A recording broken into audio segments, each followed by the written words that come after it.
how old was your dad when he moved here? How old? He would have been 22. He was 22? Yeah. And this was his first place in Memphis? Yeah, this is where my parents got married in San Antonio, and they came directly to Memphis. And this is where, no, it wasn't the first place. They were in an apartment that had stairs. Mm-hmm. And my father was working at the home equipment company on Sumner Avenue. And he started talking to this woman. Her name was Pat Isom, and he said, you know, he needed a new apartment because his wife was pregnant with me. And he was worried about the stairs. He was very anxious about my mom. And she said, well, I have the other half of my duplex. You know, you could have that. Mm-hmm. And this was it. This is where you were born? This is where I was born, at 2553 on the left side. And Pat and Charlie B. Isom lived on the right side. Right. But you still remember it?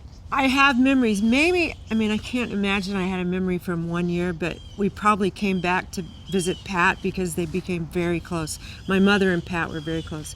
And I remember my dad taking my hand and walking me down to the corner to what I thought was a candy store, but was probably a grocery. Uh-huh. And it's still there.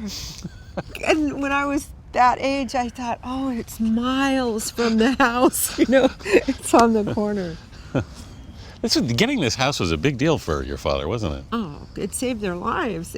You know, they had this nice half of a house, and he felt my mother was safe here when, you know, his career started and he started to go on the road.